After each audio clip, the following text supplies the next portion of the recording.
High self-monitors will have more dating and sexual partners, are more interested in having sex with people they are not in love with, and are more likely to have had sex with someone only once, as well as be more likely to deceive potential romantic partners.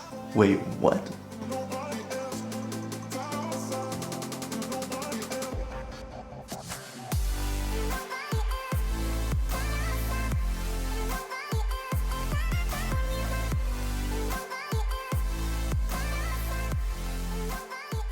I'm Michael Dennis, and I make videos about confidence, productivity, and happiness so you can get shit done and love every step of the way.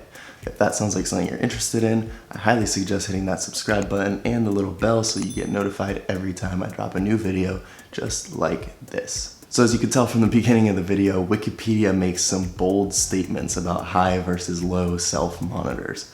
But we'll get to that in just a second. Because first of all, what is self-monitoring? It's basically just the extent to which you monitor and adjust your self-presentation and your behavior in different social settings. So basically a low self-monitor would act the same way in all social situations, regardless of who's there or what's going on, and instead they would act based on their own internal values and beliefs. Whereas a high self-monitor would adapt to the social situation and act accordingly. So why am I even talking about this? Well, basically, I started to realize that over the years, depending on different people I'm talking to, and I'm not just saying friends versus parents or something like that. I mean, within my friends and my peers, I act completely differently. If you just ask the last 10 people I talked to what I'm like personality-wise, they would give you completely different traits. And it's not even something I do on purpose. It's not like I see someone, I'm like, that person, I need to put on this image. It just happens, and I don't know why. I'll even walk away from the interaction and be like, why did I just act like that? That's not me. And so I guess that would mean that I'm a high self-monitor. But if we go back to what I was talking about in the beginning, I don't think that quite lines up with me. So talking about relationships again, it says, high self-monitors are more likely to believe the idea that there are multiple people one can love and focus on attributes such as physical attractiveness, sex appeal, social status, and financial resources. Whereas low self-monitors are more likely to believe in the idea of one true love and look for attributes such as personality, desirability, similarity of values and beliefs, and other dispositions like honesty, responsibility, and kindness. Now, of course, I would love to have all of those things from both sides, but if I had to choose one over the other, I would definitely choose the low self-monitor side. To me, it's so much more important that my partner be honest, responsible, and kind, and have similar values and beliefs as me, and a more desirable personality than other things like social status and financial resources. Okay, now one last little technical thing before we keep diving into the really good stuff. So there are two types of high self-monitors, acquisitive and protective.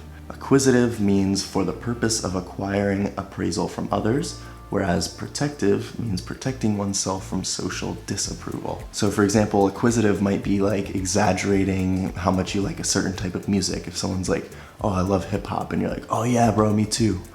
Even though you don't really quite love it that much, you just kind of want to get their approval. And protective might be, let's say, refraining from making a certain type of joke if you don't think it's going to be well received. A low self-monitor would probably think of that joke and then just immediately belt it out and then be faced with the repercussions of people being like, what?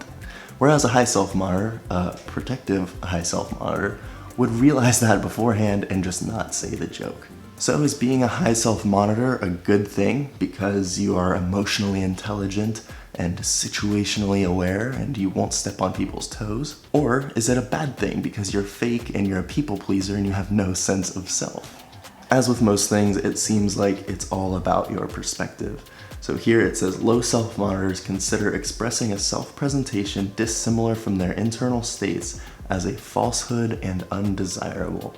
So in other words, low self-monitors think that high self-monitors are just fake people pleasers, and I'm sure it goes the other way around too. I'm sure high self-monitors probably think low self-monitors are just totally unaware and always stepping on people's toes. And so one of the biggest lingering questions I have is, can you change? Or is this just a part of your personality? So even though Wikipedia says some pretty bad stuff about low self-monitors, like for example, people who are unwilling to self-monitor and adjust their behavior accordingly are often aggressive, uncompromising, and insistent with others.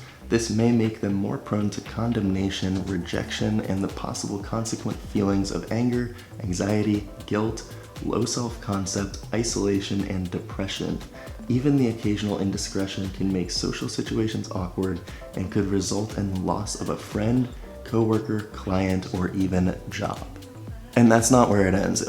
All throughout the Wikipedia page, it almost praises high self-monitors and just bashes low self-monitors. It makes it seem like it's either a good thing or a bad thing. But the way I see it, there's good and bad sides to each one of these things. And so while being a high self-monitor is good according to Wikipedia, I actually want to be a little bit lower of a self-monitor, because the way I see it, it's like, it feels really fake when I go up to all these different people and I act completely different ways. I think a really desirable trait in a person is to be genuine and be real. And there's no better way to do that than by being yourself regardless of who you're with. I think that's one of the traits that makes people like Gary Vee so well liked, because everybody knows that Gary will be Gary. No matter what, you know what you're going to get. He's always going to act the same way no matter who he's talking to, for the most part. So do you consider yourself a high or a low self-monitor? Let me know in the comments. So what's the takeaway here? Well, basically, I want you to become more aware of whether or not you are a high or a low self-monitor, because it can be very useful to know that kind of information. And if you're not happy with where you are, then I would say maybe take some actions to try to change that. And in my own opinion, you want to find a balance between being a very high self-monitor and a very low self-monitor, because there are benefits to each one. So don't just be a totally fake people pleaser that has no sense of self and is just adapting to everyone around him all the time. But also don't be so unapologetically yourself that you're stepping on people's toes all the time and you're just completely unaware of what's going on. If you can master this skill and really strike a balance to get the benefits of both sides, I think you will be golden. And that just about wraps it up. So like I said, there was a lot of interesting stuff going on here, so please let me know your thoughts in the comments. And of course, if you like this video, go ahead and leave it a thumbs up. Don't forget to subscribe if you haven't already, and I will see you in the next video. Peace.